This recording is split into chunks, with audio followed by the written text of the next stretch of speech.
First Palm Media. Hello and welcome, everybody. This is Robert from Mushing, and we are kicking off our coverage of the 2024 Iditarod, and I am joined by my co-host, Michele. But before we introduce her, I want to let everybody know that we are on a brand new feed. If you found us, great. If not, you can follow us over on mushing.com or wherever you get your podcast. Michele, how's it going tonight? It's going great, Robert. We are super busy. You're recording remotely, getting ready to go into your college class at Alaska Pacific University, where you're teaching some fabulous students all about dog mushing. While I just finished up taking care of our sled dogs, I did some training with some of our camp dogs, and now we are ready to get Iditarod 2024 rocking and rolling. Yes, this is our 14th year of covering Iditarod every single night from the banquet all the way through the finishers banquet. And our longtime fans know that we do things a little bit different than a lot of other podcasts. And I want to let you guys know our format. It is the same as it's been for many years. We kick off with the news of the day, where people are at, who is coming in, who's going out. We then share a story, and that story could be about the Takatna Pies. It could be about running on the Yukon. It could be a story about a dog on the trail. It could be a number of things that is happening during the race. And then we do something special that we call our Musher profile of the evening. Every night we cover a dog musher and try to get some in-depth stories from their family or their fans. And I think this is what really sets us apart, because we do not just follow the front runners of the race. We are big time proponents of giving everybody some love, for sure. And then we end the show talking about what's going to happen in the next 24 hours and lead it up with the goings on during the rest of the night. Michele is going to be my co-host tonight, and she is going to be responsible for our musher profiles. And I know that she has one tonight that I'm excited to hear about. But before we do, Michele, let's talk about the banquet. I think this is what everybody is interested in right now. It's the kickoff of the Iditarod. It's happening as we speak in downtown Anchorage at the Denina Center, and it truly is a gala of meet and greets, one of those fancy convention type dinners, an auction, music, and more importantly, the bib draw. Michele, I know you've never been to the banquet, but you know a little bit about it, right? Well, I know that the evening attire is typically not formal. It's typically musher attire, full of Carhartts and bunny boots, right? It is. And what's cool about the musher draw is they do it out of a muckluck. And a muckluck, if you are not a big time Iditarod fan, it's what a lot of mushers used to wear back in the day. It's sort of a leather canvas type boot that laces up to about your knees. And I think it's a cool homage to some old school mushing. What do you think? I think that that is fantastic and quintessential of everything about Alaska and the sport of dog mushing all around. I also know that it is super exciting for everybody there, because they get to see each other without all of their winter parkas and face masks and hats on, and they really get to kind of just relax before the competition really gets underway. That is right. And it's set up a little bit different in today than it was in years past. I've only been to the banquet one time, and it was truly an experience. Now they do it where they do a musher meet and greet, and they line them up along tables around I think it's the outside of the event hall there, and you can walk up and get autographs and do a quick talk with each one of them. But it's almost sort of like an assembly line type deal. Not the best, most interactive way of doing things, but that's how they do it. So that is one part of it. And then if you are fortunate enough to either purchase or be invited to the inner sanctum, if you will, of the banquet, you can have dinner there before the bib draw and the auction. And I don't know if you know this, Michele, but the banquet tickets were $156 this year. When I went, I was fortunate enough to be comped my tickets from a friend of mine, Chris Fuller, but $156 for a dinner, that seems a little snazzy, doesn't it? Well, don't part of the proceeds go towards the race itself? Yeah, it is definitely a fundraiser for the race. All of the proceeds are going to the operational expenses and whatnot. And we're going to talk a lot more about Well, that. Go ahead. then considering how much I've heard it can be per plate to go to one of these political gatherings, I'd say $156, Robert. Seems like it's worth the wait. I mean, you're getting to talk to people that are out there living their dreams and doing adventures and things that some of the rest of the people that are the fans don't get to do. And you really get to talk to some down home people about what they love. And politics aside, maybe that's really what it should be all about.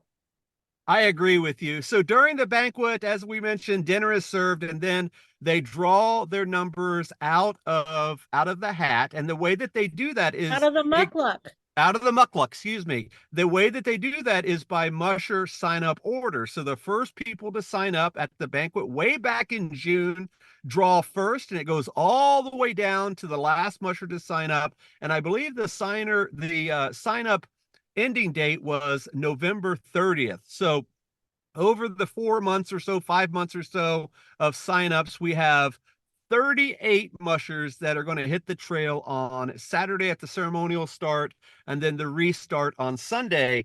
Michele and I attended the media briefing event yesterday, and we heard from Rob Urbach and Mark Nordman and the new race marshal Warren Palfy and some other folks, and they listed out some interesting facts, and we're going to share some of those right off the bat here. There are 22 veteran mushers, 3 former champions, 16 rookies, 5 countries, 7 states, 11 women, 27 men. And the big news of the conference or the media briefing was they announced publicly that they were going to 16 dogs this year. And I know that caused quite a stir on Facebook yesterday when Alaska Public Media released a story that said Iditarod announces 16 dogs, but it should be noted that the mushers have known about this for months. It wasn't sprung on them yesterday as last minute news. This was told to them at signups way back in June. So they are going back to the 16 dog limit. And this is important because Rob Urbach, who is the CEO of Iditarod, said that we're going to have 40% more dogs on the trail. And I think that's important because they said that they went down to 14 dogs for a couple of reasons. And one of the big reasons was the expense and the logistics that it took to fly so many dogs home when they were dropped, in quotes, out of the team. And when you have all those dogs out on the trail, literally, well, if you have 16 dogs at 38 people, what is that? About 500 to 600 dogs, I guess, by quick math. When you send back a quarter of those dogs, maybe even more than that, that is a lot of dogs and a lot of logistics coming back. So they did release that news that 16 dogs will be running again. They went to 14 dogs, I believe it was 5 years ago. And they did that for a couple of reasons as well. One was to help out the smaller kennels, mushers that have smaller dog lots. It's much more difficult to choose a bigger team if you have a small kennel to go through. And I think the average size of an Iditarod kennel these days is probably somewhere around 30 to 35 dogs. And if you're trying to field a team of 14 or 16 dogs, that's literally half of your kennel. And I know we could talk on and on about this, about the strategy of having too many dogs or not enough dogs or whatever.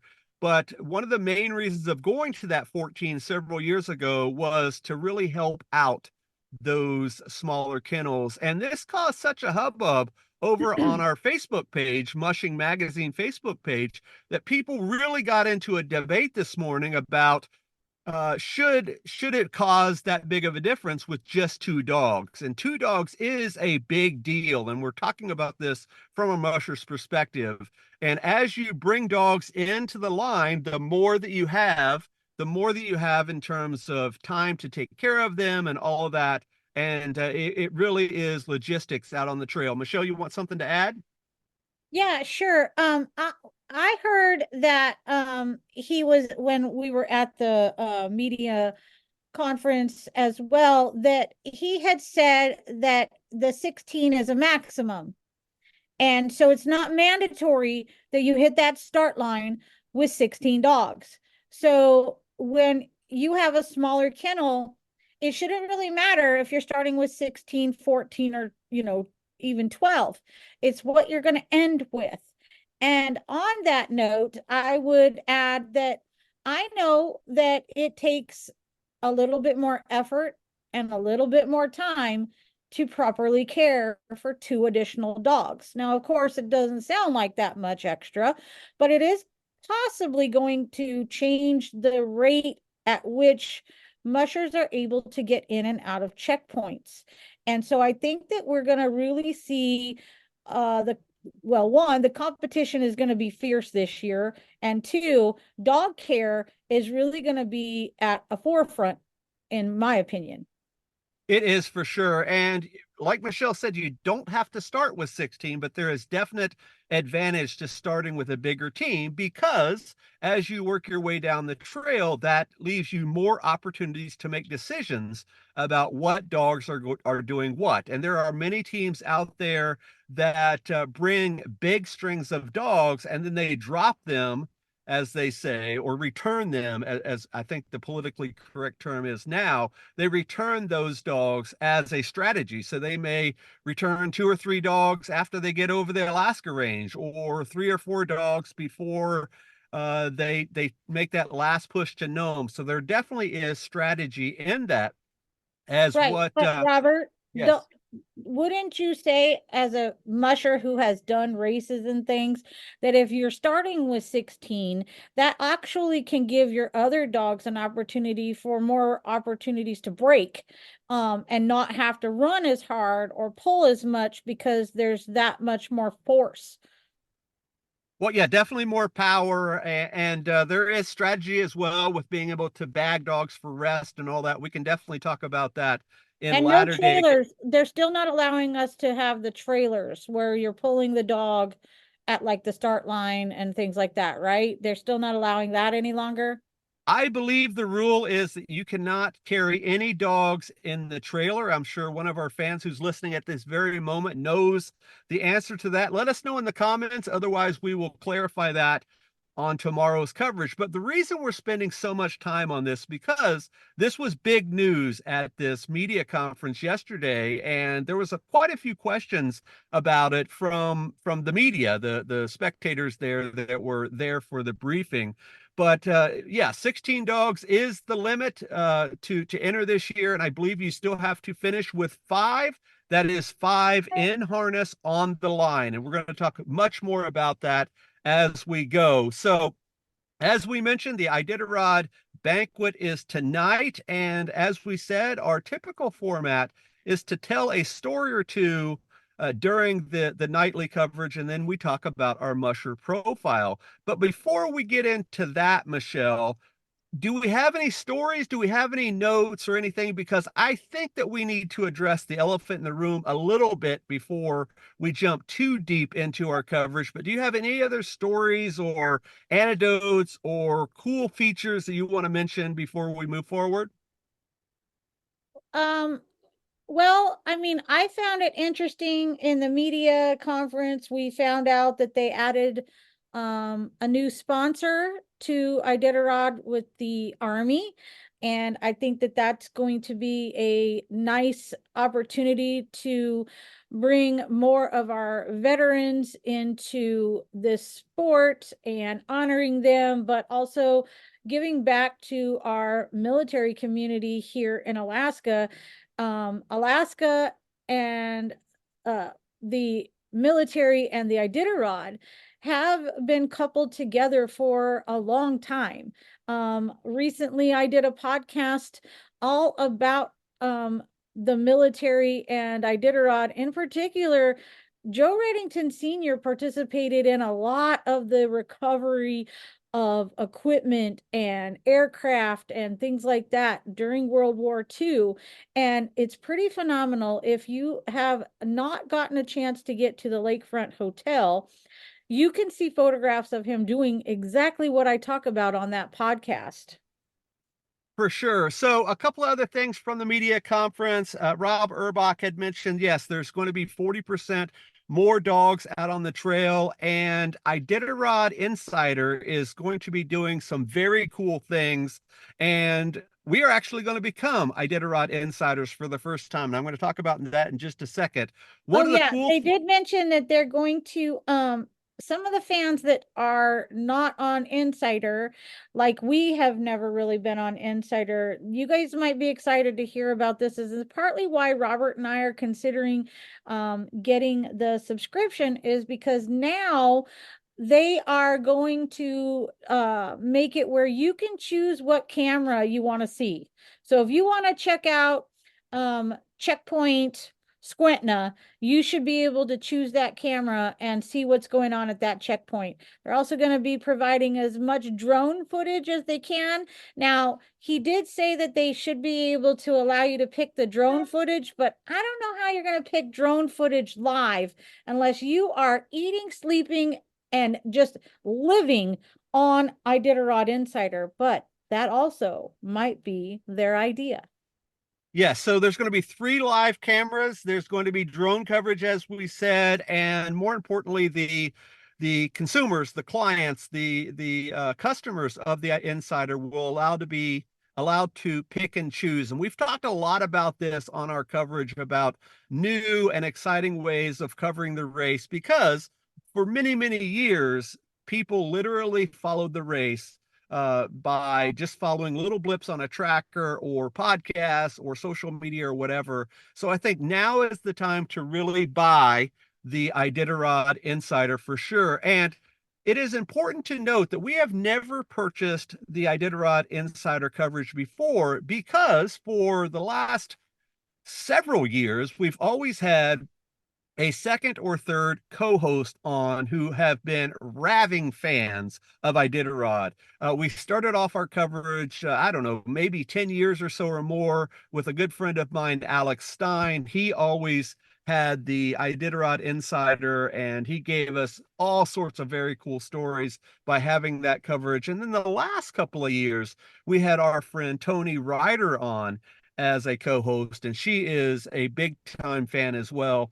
Both of those people have prior commitments. I know Tony has really been busy with her job, and Alex just got back from doing a residency or sabbatical. I'm not sure exactly what he called it, filming a documentary and doing some storytelling up in Iceland. So I know that those guys are very busy. So Michele and I are doing this on our own this year, and I'm really excited to do that. And I'm really excited for things that are to come before we jump into our next topic. We live and breathe bringing this sport to you guys. In the off season, we've made some huge acquisitions. We recently bought Mushing Magazine. That sale closed on early December. And we also bought Team and Trail newsletter slash magazine around the same time. So we are very serious about this coverage, and that leads right into our next topic, and that is the elephant in the room and all of the stories, and in particular commentary going back and forth online in the last couple of weeks or so about the mushers that were disqualified and whatnot. And we have always taken a position by never gossiping on our show. We've made that a very important part of our mission, if you will. And I had a message from a longtime listener today. Her name is Katrina,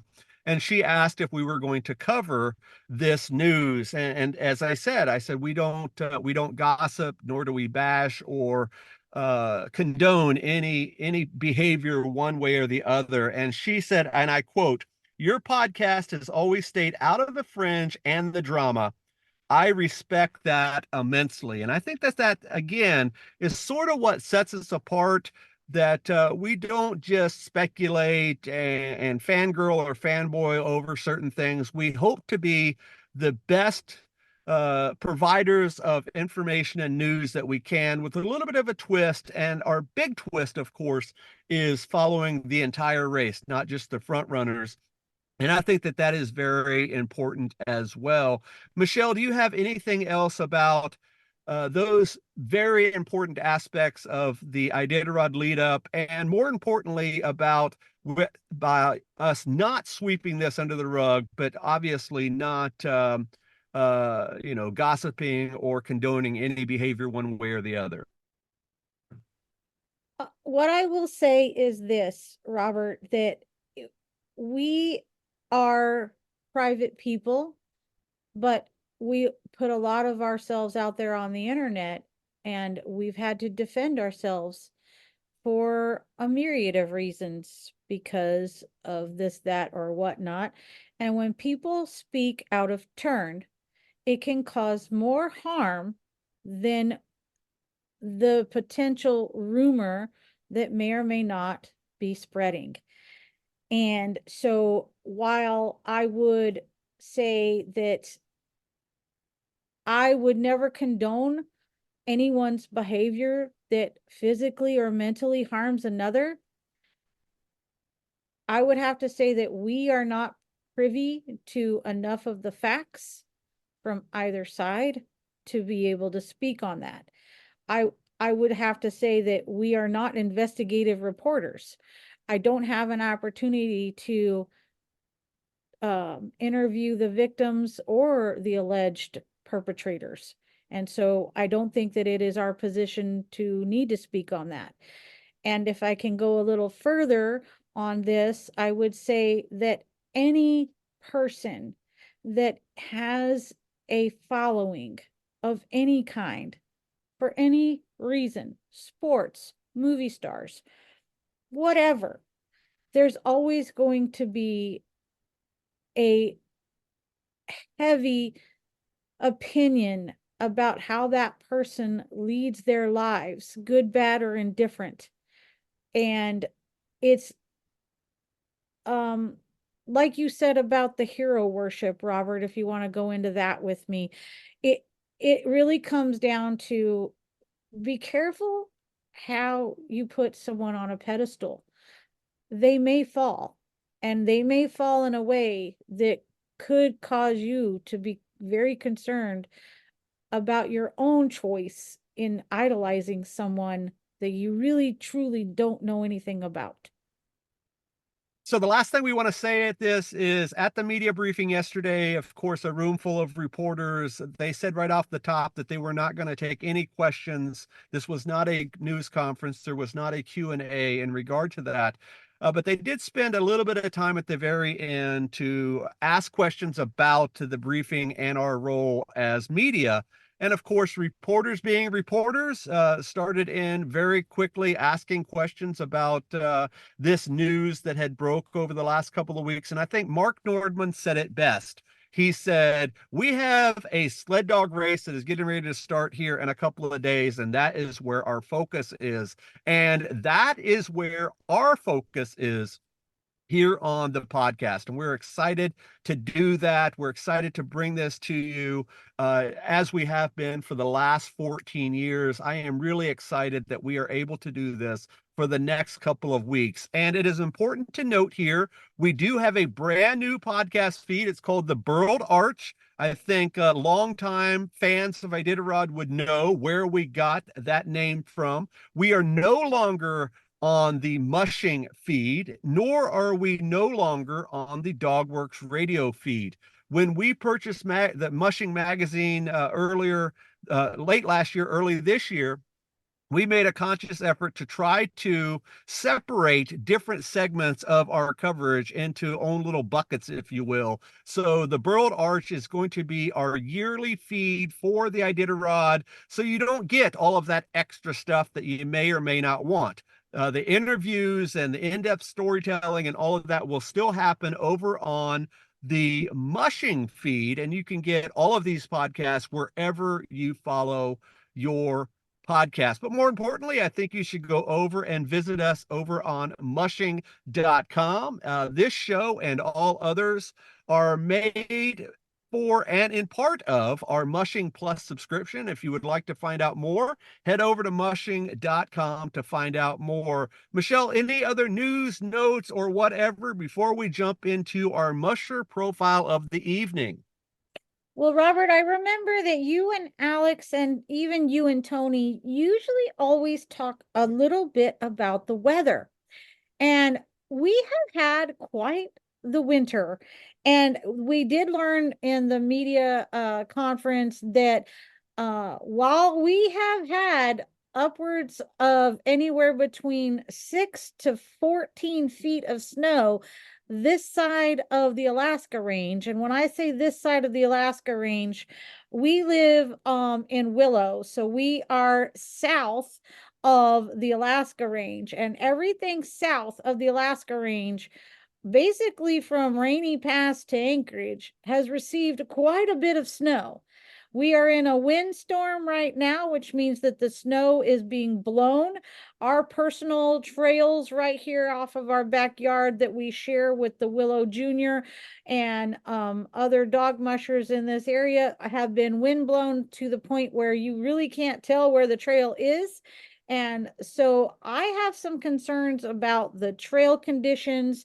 There is dirt in the Dazelle Gorge and the burn, and I don't know if Robert wants to dive into all of that tonight, but weather is going to be a significant factor. And Robert, correct me if I'm wrong, didn't they say that the sea ice is already open and they're going to use the old mail trail instead of going through Golovin?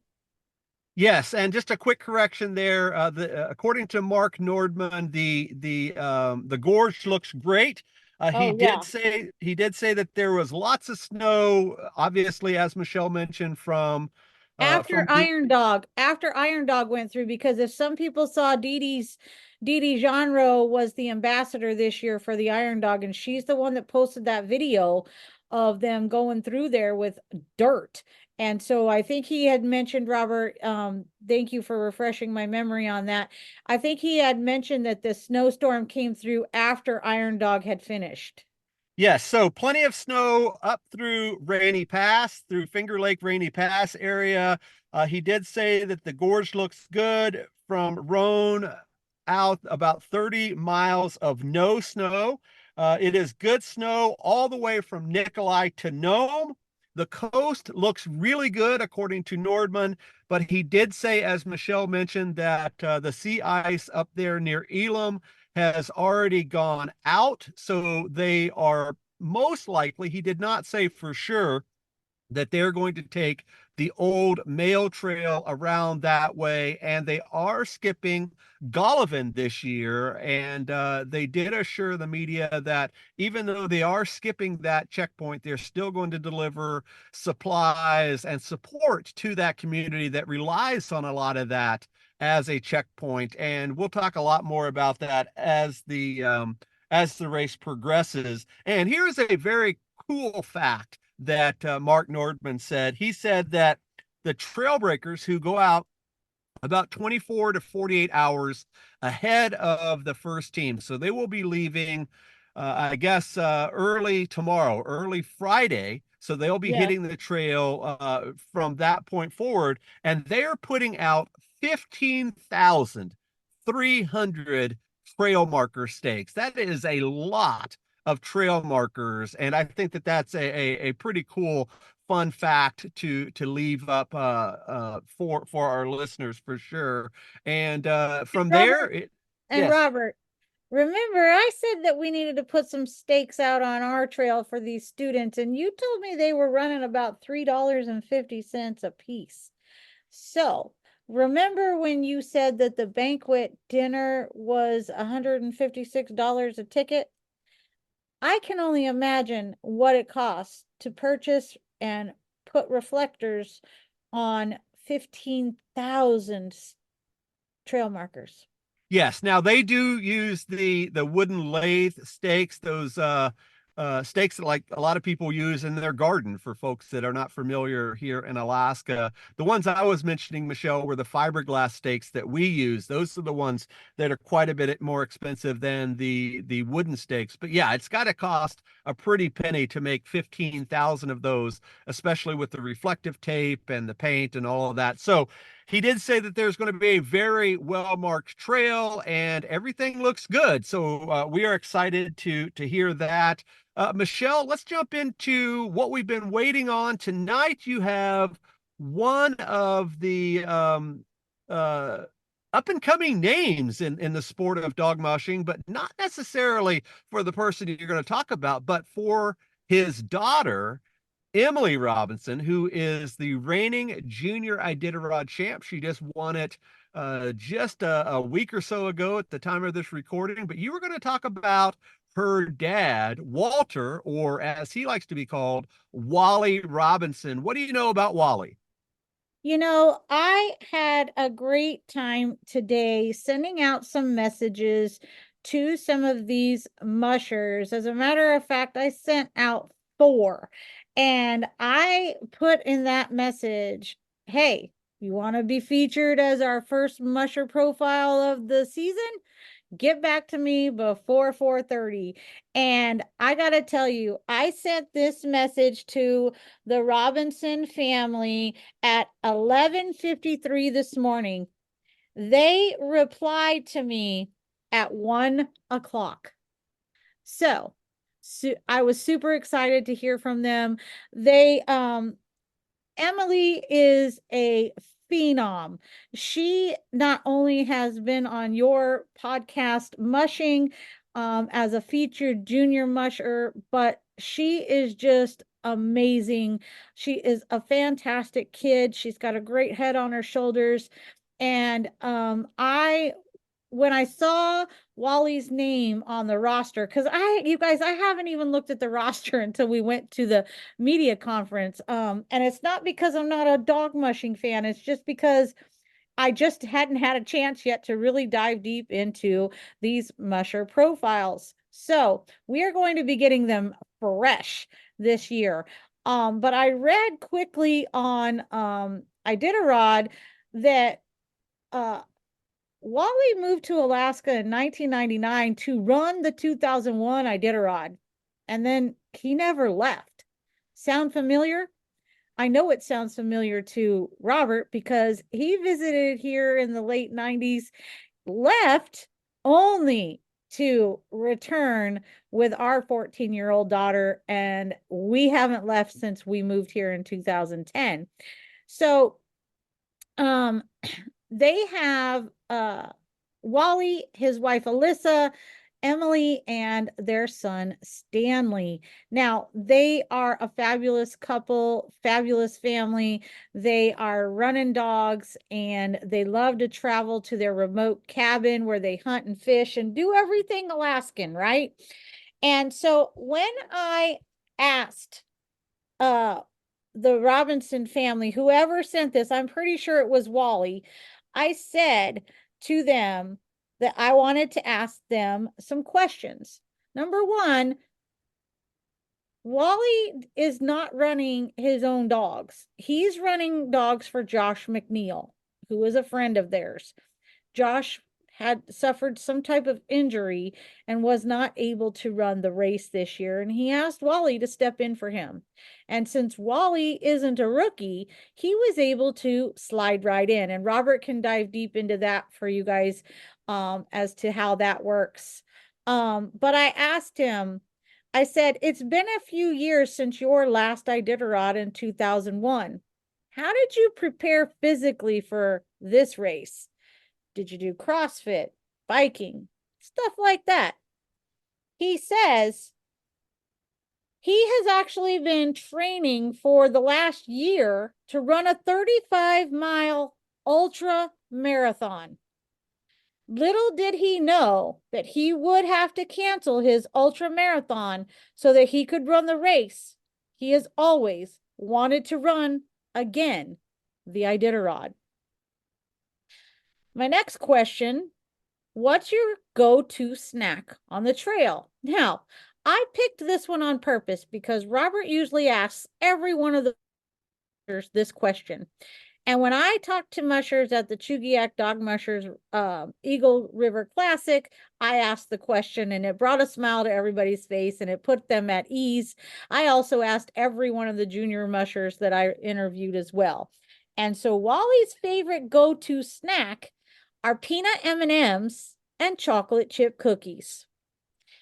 Lastly, I asked, because every one of these, you guys, is going to be asked 3 questions. Lastly, I asked, any tips that Emily may have shared with you?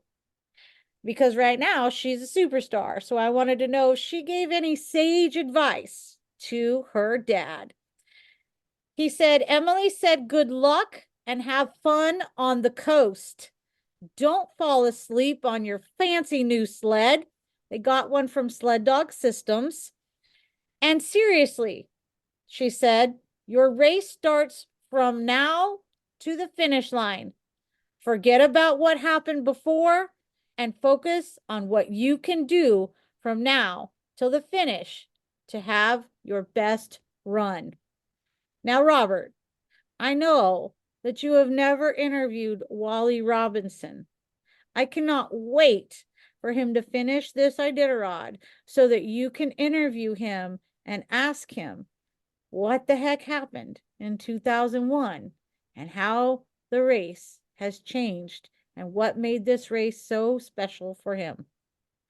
For sure. And I actually reached out to Wally last year, right after I had on both Emily and Stanley. And he said, yep, I'll get around to it, but I have to focus on this or that. Get with me later on. And of course, time got away from everybody. And I was never able to finally pin him down long enough to be on the show. Well, I did. it sounds like you weren't able to pin him down on the show because he's an ultra marathoner, and then he had to pivot quite unexpectedly to get out there on the trail. So I think he's going to have an exciting race, actually. I do too, and I'm looking forward to following him. We just had Emily on right before the junior Iditarod, and a lot what she said in her advice to her dad is exactly what she said on her own podcast episode, and you can hear that right over on mushing.com for sure. But yeah, definitely check these guys out. Unless you've been under a rock somewhere, you have heard of the Robinson Racing Kennel name by now. It's a very popular blog post that we did over on our website. I think it's has about 8,000 or so likes and comments over on Mushing Facebook. So yeah, a lot of people are following this family, and I would dare to say, Michele, that Wally the dad has some pretty big shoes to fill, but I think he's going to do just fine. We're I definitely don't going. know, Robert. I think we may have a new dynasty on our hands. We'll see. I'm looking forward to following along and seeing what's happening for sure. So, guys, the way that this works is we always tell who the musher of the day will be the next day. So as we get ready to end the show, I will ask Michele who the next musher of the day is. I never know. I have always took my position that whoever is doing the musher of the day, that is their segment to shine on our podcast, whether it has been Alex or Tony and now Michele. I'm always excited to find out what you guys come up with and are able to present that, because I've spoke to a lot of these guys before on the podcast and at races and comings and going over the years, and I always want to make sure that you guys who may or may not have ever spoken to these people in real life or on the podcast really have had time to learn these stories and to really do this segment as a fan. And I'm sure, as you mentioned, Michele, you haven't even really looked at the roster, and I bet that there are a lot of names on that list that you may have never heard of. Is that true?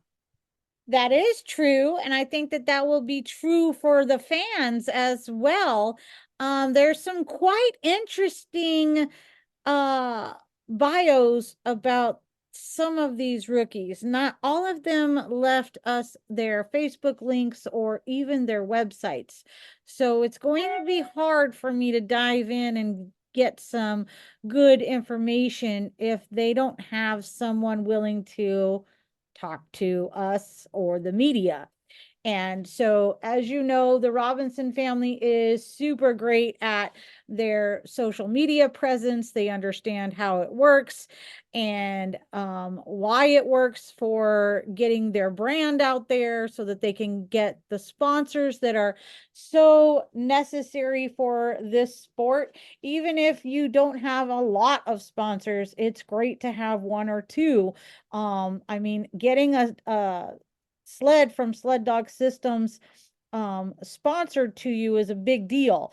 And it's not the one that Emily won as a finisher for Junior Iditarod this year. He has a different sled, and it's actually pretty snazzy. I believe it's blue and yellow, has a tail dragger, and I think it's going to be one of the hottest sleds out there. You know, Robert, I always have opinions on what people's dog sleds look like when we watch them go out the chute every year at the restart. Um, and so, yeah, I've got a list. I don't have another answer to my questions. Everybody's getting some questions that are slightly different. I'd like to ask them 3 questions. If I don't get another response, I will shoot from the hip, so to speak. But right now, I have 3 contenders that I'm thinking about for tomorrow, and I will tell you guys the 3 names, and if I get a response from them, then I will go with whoever responds. Otherwise, I will shoot from the hip. So you might get a surprise, but I am looking forward to trying to speak with or them directly or their representatives. But Gabe Dunham, very interesting bio, Amanda Otto, and Jason Mackey. Yep, all good names for sure. And guys, as we said at the top of the show, we do not just focus on the front runners. We like to talk about everybody, the middle of the pack, the back of the pack, the whole 9 yards. So this is something special that we really like to do on our show, and we look forward to finding out who those people are and what they're all about. Now, of course, a lot of these people are going to be hitting the trail in just a couple of days, so we will not have a chance to talk to them directly. But it's interesting that Michele said that one of the Robinson gang responded just after 1 p.m. And that's Oh, interesting at one, because they responded within an hour of me sending the questions, yep, Robert. that's interesting because this morning was the Musher meeting for the Mushers down in Anchorage. So everybody had to be there, and of course, they got all of the last minute rules and you know their packets and all that. Then they took the pictures, and that ended right at about 1 p.m. And I would imagine that they answered that question shortly thereafter, whether it was Wally. They answered it right at 1 o'clock. And Yep. So I knew that the Musher meeting was going on when I sent it at 10 minutes to 12. And so I was hoping I would catch them at the end of that before they went off to do other things, kind of an in between. And yeah, they were able to do it. And I am trying to become famous for the 3-minute interview, Robert. I like to get it done quickly, painlessly, and grab some fun little bits and tidbits about the person and move on. And I think that everybody really enjoyed the way that I did that with the juniors, because the juniors, they don't like talking to you face to face. And that's what I was doing, was talking to them face to face. And I told every one of them, I need 90 seconds. If you can give me 90 seconds, I'll be out of your way. And that's how I won them over. So I might become known for that. So, what's going to happen tomorrow? We have an exciting show lined up for you. Typically, we air our shows sometime around 7 p.m. Alaska time. Now, I do know that that is 11 p.m. on the East Coast. Hey, we can only do what we can. So, we always air at around 7 p.m. Local time. And the reason we do that now, we do know that the Iditarod is a 24-hour a day race. But of course, things are settling in for us at that time. We're able to really sit down and concentrate on that. But tomorrow night, we have a couple of special guests on. We have husband and wife duo, Richard and Patty, who are good friends of ours and huge fans of Iditarod and our podcast. They have been listening to us since the very beginning. They are going to join us tomorrow night, and we are going to get truly a firsthand fan's perspective of a couple of die-hard Iditarod and Mushing fans from San Diego, California. And I'm looking forward to talking to Richard and Patty. They've been longtime followers, and I know that they're really dear friends to both you and I, right, Michele? Oh yeah, it's gonna be a lot of fun. Think of it this way, you guys. It's gonna be like a fireside chat. Get your adult beverage of choice, sit back and tune in and eavesdrop on what we're going to be talking about because the four of us, when we get started, it's going to go all kinds of ways, isn't it, Robert? It is. And then Saturday, of course, we're going to talk about the ceremonial start. Oh, one thing also that we do on our Friday coverage, and this is why we wanted to invite Dick and Patty on, is we give our top five. And that's really important because nobody knows who is on whose top five. And I'm always really interested to hear from the other people on the podcast of what they are expecting It's for their kind of top like five. I did a fantasy. Yeah. They do have an Iditarod fantasy, mushing fantasy, or whatever it's called. You can play that. We have never done that, but we do our top five on Friday night. Saturday night, we will be talking about the ceremonial start. On Sunday, we will talk about the restart. And I know Michele and I talked yesterday on the ride home from the media briefing about whether we should drive up to Yetna or possibly even Squintna on the snow machine. We're thinking about doing that. If we do that, we will be home very late on Sunday. I'm talking like middle of the night late. So that podcast will drop very late on Sunday. And then, of course, Monday, we're off to the races. We will be on every night for the next couple of weeks. We do have a hotel reserved up in Nome. But interestingly enough, we did not get the hotel until the 13th, which happens to be the day after the finisher is expected. So I'm not sure if we're going to go to Nome or not. Hotels are at a premium up there. There are only a couple of hotels. A couple of them have unfortunately burned down in the last couple of years. So it was very difficult to get a hotel room. We actually reserved our hotel room during last year's coverage, towards the end of the race. We were trying to figure out dates, and the earliest we could get a hotel was the 13th, which I think is a day too late. So I'm not sure if we're going to go up for that or not. But if not, we will continue our coverage all the way through the finishers banquet. And I'm really excited for that for sure. Michele, any closing remarks before we go tonight? Oh my goodness, guys. I apologize right off the bat. We are doing this remotely. Michele is at home in Willow, and I am actually sitting in a parking lot waiting to go teach my college class. And she just messaged me right after I asked her that last question. Does she have any parting remarks? And she quickly texted back and said, the power went out at home. So we will not hear any closing remarks from her. So I am going to end this show right here. Please like and subscribe to our show over on the podcast app of your choice. If not there, hit us up on mushing.com and be sure to check us out on social media. We will be here for the next couple of weeks, and we are excited to kick this off in the 2024 fashion right here on our brand new podcast feed, The Burled Arch. Stay tuned for more. We will see you guys next time. Goodbye. Nobody covers dog sledding like Mushing from First Paw Media. Our team of athletes, volunteers, race organizers, and mushers like Robert and Michele Forto brings you closer to the sport. If it's happening, we are there.